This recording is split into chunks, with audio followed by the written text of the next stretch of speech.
Hello, আপনারা দেখছেন express খবর, সঙ্গে রয়েছে আমি অনন্যা। শুরুতেই দেখে নেব আজকের হেডলাইন্স।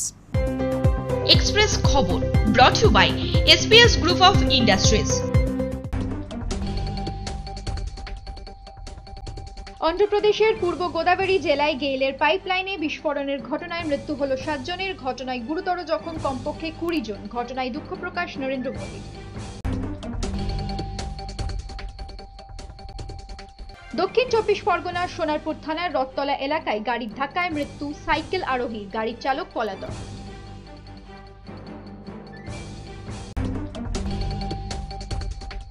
কামড়কাণ্ডে দণ্ডিত সুয়ারেজ, খেলতে পারবেন না 9টি ম্যাচ, ঢুকতে পারবেন না মাঠেও, খেলতে পারবেন না ক্লাব ম্যাচও।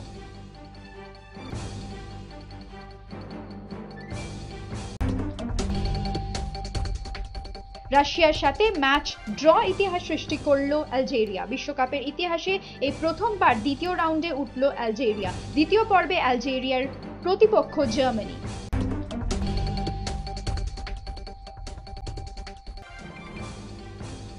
ঘানাকে 2-1 গোলে হারালেও বিশ্বকাপ থেকে বিদায় পর্তুগালের।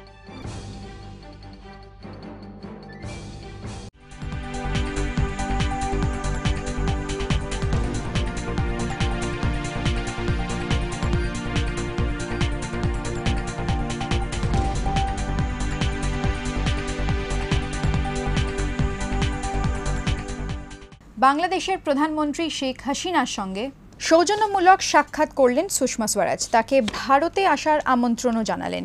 এদিন বাংলাদেশের প্রধানমন্ত্রীর সঙ্গে তেমন গভীর কোনো আলোচনা না হলেও বাংলাদেশের বিদেশমন্ত্রী আব্দুল হাসান মোহাম্মদ আলীর সঙ্গে দীর্ঘক্ষণ বৈঠক করেন কেন্দ্রীয় বিদেশমন্ত্রী। সকাল 10টা নাগাদ বিদেশ মন্ত্রকের প্রায় 1.5 ঘন্টা বৈঠক করেন তারা। দ্বিপাক্ষিক বিভিন্ন ইস্যু নিয়ে আলোচনা করেন। তারপর শেখ হাসিনার সঙ্গে সৌজন্যমূলক আলোচনাতেও স্থল সীমান্ত চুক্তি এবং তিস্তার জল বন্টন প্রসঙ্গে উত্থাপন করেন সুষমা স্বরাজ। এরপর সন্ধ্যায় বাংলাদেশের রাষ্ট্রপতি মোহাম্মদ আব্দুল হামিদের সঙ্গেও দেখা করবেন তিনি।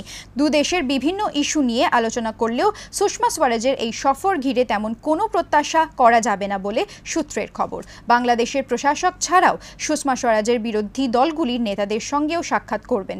জানা গিয়েছে, বিরোধী দলের নেতা রওশাদ এরশাদ, বিএনপি চেয়ারপারসন খালেদা জিয়া এবং শেখ হাসিনার মুখ্য সচিব গওহর রিজভীর সঙ্গে তিনি শুক্রবার দেখা করবেন বলে স্থির করেছেন। পরীক্ষার হল নাকি বাজার? হয়তো দেখলে মনে হতেই পারে প্রতিদিনের মতো ক্লাস চলছে ক্লাসরুমে। বৃহস্পতিবার এমনই এক ঘটনার সাক্ষী থাকলো বাঁকুড়া সম্মেলনী কলেজ। এদিন বর্ধমান বিশ্ববিদ্যালয়ের প্রথম বর্ষের দর্শনের পরীক্ষা সিট পড়েছিল ওই কলেজে, কিন্তু কার্যত কলেজের রুম আকার পেয়েছিল বাজারে। হতবাক ইনভিজিলেটররা। যেখানে পরীক্ষার্থীর আসন রয়েছে 750 জনের, সেখানে বসানো হয়েছে 1027 জনকে। এর ফলে সঠিকভাবে ক্লাসরুমও পরিদর্শন করতে পারছেন না পরীক্ষার নিয়ামক। অবাধে চলছে টোকাটুকি, যদিও টোকাটুকির কথা অস্বীকার করেছেন কলেজ কর্তৃপক্ষ। পুলিশ তলব করলেও আর থানায় আসার সময় হবে না সুমন মুখোপাধ্যায়ের। বৃহস্পতিবার নিউটাউন থানায় হাজিরা শেষে সাংবাদিকদের মুখোমুখি হয়ে একথা জানান তিনি। অভিনেত্রী স্বস্তিকা মুখোপাধ্যায়ের সঙ্গে মনোমালিন্যের ঘটনায় স্বস্তিকার আত্মহত্যার চেষ্টার জেরে এই নিয়ে 3বার পুলিশ তলব করল সুমনকে। প্রথম দফায় প্রায় 22 ঘন্টার জেরা, দ্বিতীয় দফায় শারীরিক অসুস্থতার কারণ দেখিয়ে অনুপস্থিতি ও পরিবর্তে ব্যক্তিগত আইনজীবী সৌম্যজিৎ রাহাকে থানায় পাঠানো এবং তৃতীয় দফায় এদিন প্রায় 50 মিনিট জেরার পর কার্যত বিরক্ত সুমন। পুলিশের সঙ্গে সহযোগিতা করেছেন জানালেও সেই বিরক্ত আর চেপে রাখতে পারলেন না তিনি। তার আগেই বিভিন্ন ছাত্র সংগঠনের যারা দায়িত্বপ্রাপ্ত নেতা আমার কলেজের, তাদের সাথে আমার কথাবার্তা হয়। তারা কেউ কিন্তু অমত হয়নি, বলল ঠিক আছে স্যার, কাউন্সেলিং শুরু করুন, আমরা সহযোগিতা শুরু করব। একটু পরে আমরা দেখতে পাই যে কোনো একটি ছাত্র সংগঠন, তাদের দাবি ছিল যে তাদেরও প্রতিনিধি ভেতরে থাকবে। আর একটা দলের দাবি ছিল যে যারা নির্বাচিত প্রতিনিধি, কলেজ যে সিদ্ধান্ত নিয়েছে সেই সিদ্ধান্ত অনুযায়ী কাউন্সেলিং হোক, আমরা আপনাদের সাথে সহযোগিতা করব। পুলিশ প্রশাসন এবং কলেজ কর্তৃপক্ষ চেষ্টা করেছিলাম দুই পক্ষকে বোঝানোর।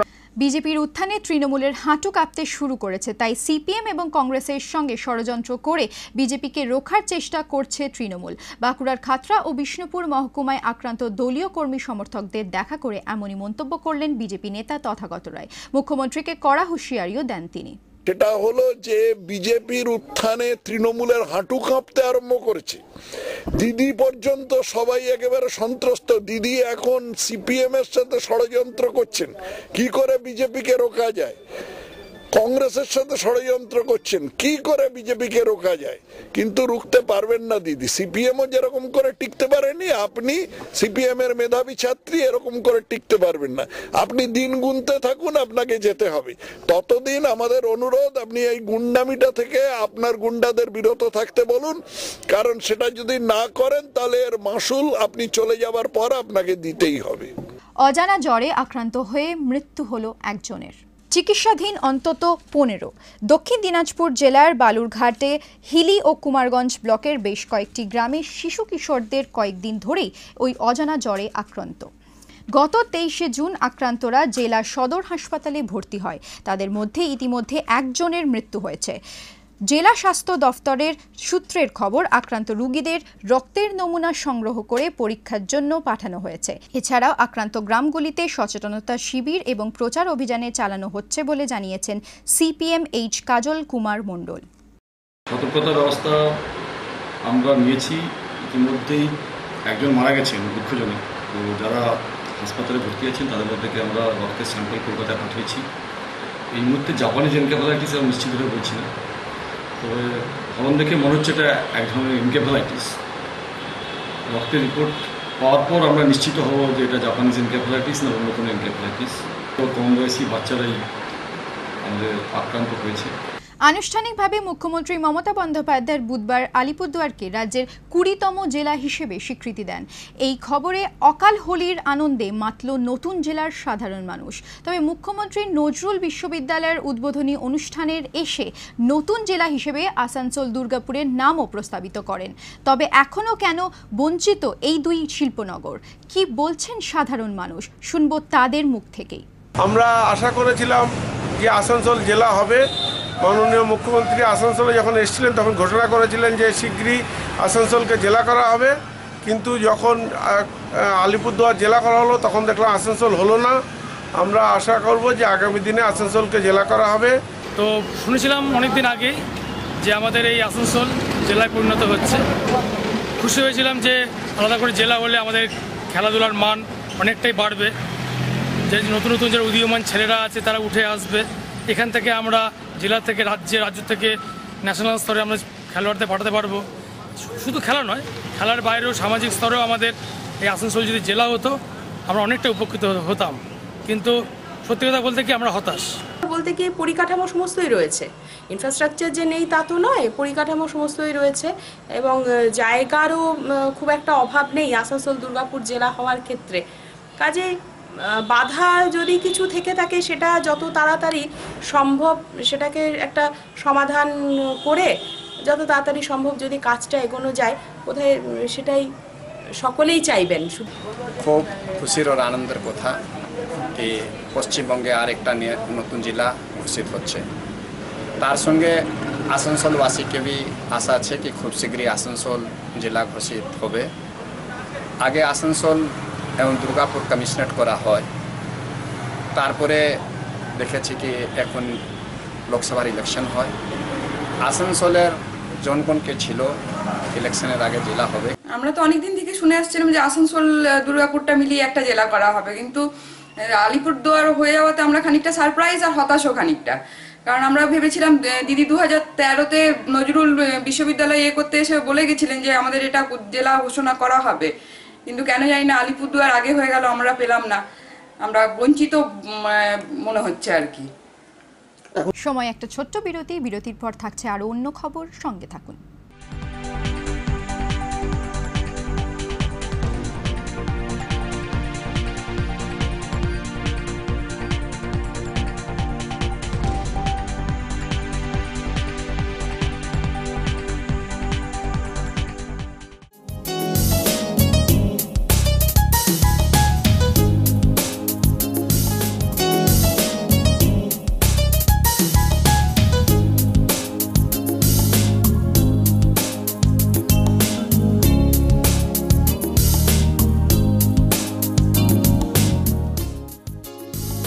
IQ City, intelligent living high thinking.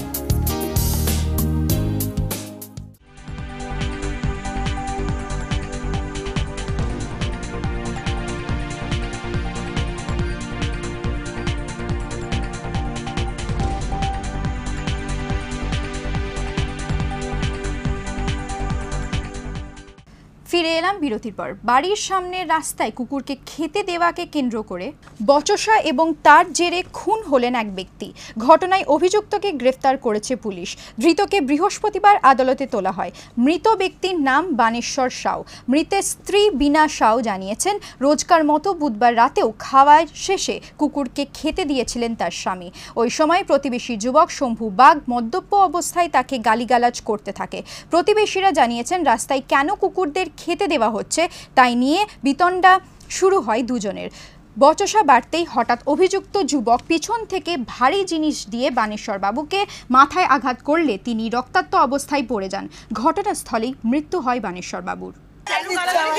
আপনি জান না, নোংরা ভাষা গালাগালি করছে, সে শুনছে না। সে তো নেশা করে গেছে, পেছন দিক দিয়ে মারলো, সঙ্গে সঙ্গে পড়ে গেল। কি নাম আমার স্বামীর নাম? কি বানেশ্বর সাউ।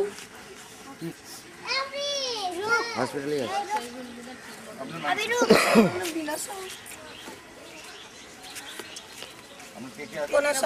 যখন হয় আপনারা কেউ ছিলেন না? আমি ছিলাম, আমি পারছি না। তমলুকের পর এবার রামনগর। ব্যাংক খুলতেই ডাকাত দলের হানা। তবে এবার হাতে নাতে ধরা পড়ল দুই দুষ্কৃতী। এই ঘটনায় সকাল থেকেই চাঞ্চল্য ছড়িয়ে পড়ে এলাকায়। বৃহস্পতিবার সকাল 11টা নাগাদ 4 জনের একটি দুষ্কৃতী দল হানা দেয় ব্যাংকে। লুট করে 10 লক্ষ টাকা। চম্পট দেওয়ার সময় গ্রাহকরা পথ আটকালেও ধরা পড়ে যায় 2 জন। বাকি 2 জন চম্পট দেয়। ধৃতরা তমলুক ব্যাংকে ডাকাতির সঙ্গে জড়িত আছে কিনা সে বিষয়ে ধৃতদের জিজ্ঞাসাবাদ শুরু করেছে পুলিশ। আজকে যে ব্যাংক একটা রবরি হয়েছে, মতলব কি থেফট হয়েছে, রবরি হয়েছে, ডাকাতি হয়েছে, আমি বলতে পারছি না। সেদিকে 2 জনকে ধরা হয়েছে। যে মানি ইনি এখান থেকে নিয়ে পালিয়ে গেছে। 10 অ্যাপ্রক্সিমেটলি 10 লাখ টাকা ছিল, কিছু আর আর্টিকেল ছিল এনার সঙ্গে। বাড়ি মোবাইল কি নিয়েছিলেন না সব সিজ হয়ে গেছে। আর ইনি অ্যাকচুয়ালি তামিলনাড়ুর লোক। বহু প্রতীক্ষিত বর্ষা এসেছে রাজ্যে। বৃহস্পতিবার সকাল থেকেই রাজ্যের বিভিন্ন জেলায় বিক্ষিপ্ত বৃষ্টিপাত। 48 ঘন্টা রাজ্যের উত্তর থেকে দক্ষিণে ভারী বৃষ্টির পূর্বাভাস আবহাওয়া দফতরের। বুধবার বর্ষার প্রথম বৃষ্টিতেই ভেসে যায় তিলোত্তমা সহ পার্শ্ববর্তী জেলাগুলি। নিনোর প্রভাবে কাটিয়ে মৌসুমি বায়ু সক্রিয় হওয়ার জেরেই এই বৃষ্টি বলে জানায় হাওয়া অফিস। যদিও সমস্ত জায়গায় একসঙ্গে বৃষ্টি নামেনি, তবে রাজ্যের সব জায়গাতেই কম বেশি বৃষ্টিপাত হয়েছে। এখনই বৃষ্টি নামবে এমনটা কথা ছিল না। রাজ্যের পুরোদমে বর্ষা আসতে 3-4 দিন বাকি বলে আলিপুর আবহাওয়া দফতরে জানিয়েছিলেন, কিন্তু সেই পূর্বাভাস অমান্য করেই বর্ষার প্রতীক্ষিত বৃষ্টি। বৃহস্পতিবারও সকাল থেকেই মুখভার হয় আকাশের। দুপুর গড়াতেই নামে বৃষ্টি। তবে প্রতীক্ষিত বৃষ্টির দেখা মিললেও গরম থেকে স্বস্তির হদিশ নেই। তিলোত্তমার পাশাপাশি বৃষ্টির জেরে বিভিন্ন এলাকায় জল জমে যাওয়ার দুর্ভোগ নাকাল সাধারণ মানুষ। শেষ 16 যাওয়ার শেষ আশা ছিল। বড় ব্যবধানে জিতে আমেরিকা জার্মানির ম্যাচের দিকে তাকিয়ে থাকা। বৃহস্পতিবার পর্তুগাল গোল পেল, ম্যাচও জিতল, কিন্তু নকআউট পর্বে উঠতে পারল না। সৌজন্যে ক্রিস্টিয়ানো রোনাল্ডো। বৃহস্পতিবার ঘানার বিরুদ্ধে গোল করেও যিনি ভিলেনে পরিণত হলেন, কারণ গোল করার একাধিক সুযোগ নষ্ট করলেন পর্তুগাল তথা বিশ্ব ফুটবলার এই তারকা স্ট্রাইকার। 30 মিনিটের মাথায় ঘানার ডিফেন্ডার জন বয়ার ভুলে আত্মঘাতী গোল এগিয়ে যান পর্তুগাল। প্রথমার্ধে একাধিক গোল করার সুযোগ পেয়েও নষ্ট করল পর্তুগাল। দ্বিতীয়ার্ধে 57 মিনিটের ঘানার হয়ে প্রথম গোল করলেন আসমোয়া গিয়ান। ঠিক 2 দিন আগেই খেলার শেষ মুহূর্তে দুরন্ত গোল করে আমেরিকার হাত থেকে ম্যাচ ছিনিয়ে নিয়ে গিয়েছিলেন CR7। এদিনও তাই করলেন। ম্যাচের 80 মিনিটের মাথায় ঘানার গোলকিপার সেভ করা বল পেনাল্টি বক্সের মধ্যেই পেয়ে গিয়েছিলেন রোনাল্ডো।